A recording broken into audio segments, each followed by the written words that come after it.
এই যে গাছের ডালে টেডি বিয়ারের মতো ঝুলে থাকা কিউট প্রাণীটিকে দেখছেন, তাকে যদি আপনি নিরীহ ভাবেন তবে আপনি মস্ত বড় ভুল করছেন। এরা দেখতে যতটা কিউট, আসলে এদের রূপ ততটাই অদ্ভুত। এরা ক্যাঙ্গারুর মতো মার্শপিয়াল বা থলেধারী প্রাণী। আপনি কি জানেন কোয়ালাদের আঙুলের ছাপ বা ফিঙ্গারপ্রিন্ট হুবহু মানুষের মতো। এতটাই মিল যে অস্ট্রেলিয়ার কোনো ক্রাইম সিনের ফিঙ্গারপ্রিন্ট দেখে পুলিশও কনফিউজড হয়ে যায় যে এটা কোনো অপরাধীর নাকি কোয়ালার। এরা সারাদিনে প্রায় 22 ঘন্টা ঘুমায়। কেন জানেন? কারণ এরা যে ইউক্যালিপটাস গাছের পাতা খায় তা অন্য প্রাণীদের জন্য মারাত্মক বিষাক্ত।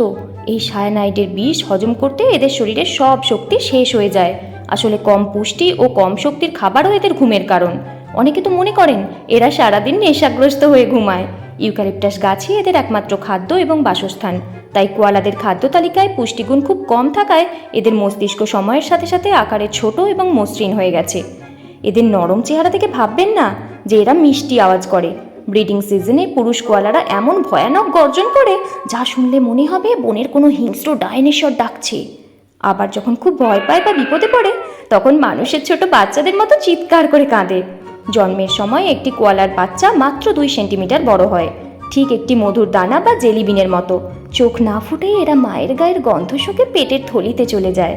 থলিতে প্রায় 6 মাস থাকার পর বাচ্চারা মায়ের মলদ্বার থেকে নিঃসৃত এক ধরনের বিশেষ তরল খাবার খায়, যাকে প্যাপ বলা হয়। এটি বাচ্চার পেটে ইউক্যালিপটাস পাতা হজম করার জন্য প্রয়োজনীয় ব্যাকটেরিয়া তৈরি করে। শুধুমাত্র ইউক্যালিপটাস পাতা খাওয়ার কারণে কোয়ালাদের শরীর থেকে সবসময় এক ধরনের সুন্দর ইউক্যালিপটাস তেল বা কাশির লজেন্সের মতো সুগন্ধ বের হয়। নগরায়ন, দাবানল এবং ক্ল্যামাইডিয়া নামক রোগের কারণে এই প্রজাতি আজ বিলুপ্তির পথে। 2022 সালে অস্ট্রেলিয়া সরকার আনুষ্ঠানিকভাবে কোয়ালাদের বিপন্ন প্রাণী হিসাবে ঘোষণা করেছে।